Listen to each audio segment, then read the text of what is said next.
So here we go. So here is the new RB pool. And so again, this was one of the big things during the construction in 2006, 2007. So if you remember, the pool was pretty short, so they lengthened it tremendously. So this is a cool down area for lessons for little kids. It's shallow. The other big thing is it's a movable bulkhead. And so that allows them to change the length of the pool and also the depth. So for water polo, when we started a water polo team in the early 2000s, you had a disadvantage if you were in the shallow end, because you could, if you pushed off the bottom, it was a penalty. So you had to like cheat and keep your legs up, and it's 3 feet of water. So now that we have the movable bulkhead, now it's deep on both ends. So now it's even. So the other big thing they did was they lengthened not only did they lengthen the pool, they widened the pool. And to do that, they got rid of the locker rooms. So if you remember when you were here in PE class, the locker rooms were on the east side here. There was a girls' locker room and a boys' locker room, and now the locker rooms are here. And so that hallway is still the same hallway that you grew up with by the East Gym. But so this is just an amazing facility now. And I'll show you the new stands. Here's the record board, and this is something you may remember when you were here. Rowdy Gaines, he was a 3-time Olympic gold medalist.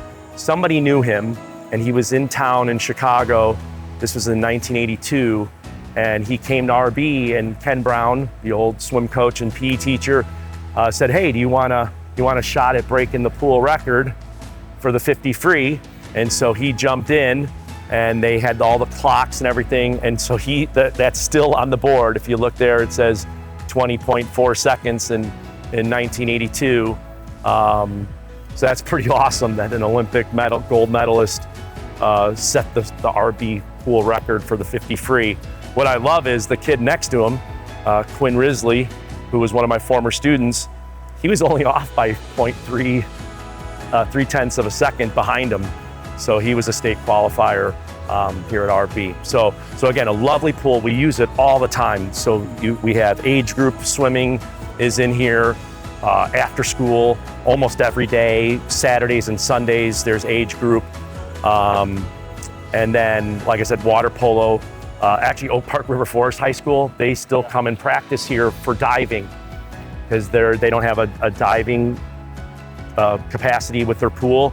So they still come here and practice diving here. So here you can see this was the newly renovated stands. There's Coach Lorich here, the head boys and girls swim coach. So good luck today, Coach. And so this gets loud when there's 9 teams and fans and everything. So the teams are all on the bleachers and the benches around. But it's a wonderful facility. I was very fortunate. I was the announcer for swimming for 26 years. And so I spent a lot of time in this pool.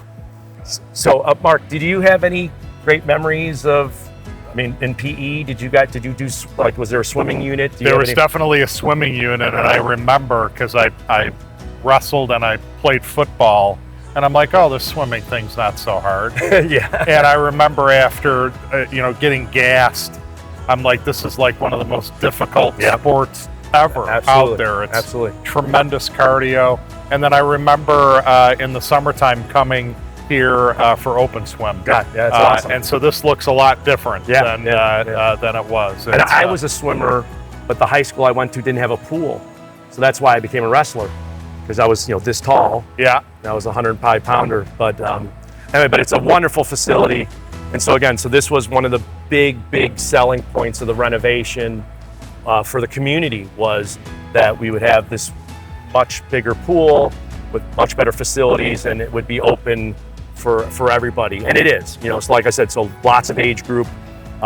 Summer is pretty busy, but there was a time where there was open swim in the summer too, because I used to come as well. So all right, let's go head off to see something else. Excellent. Look forward to it.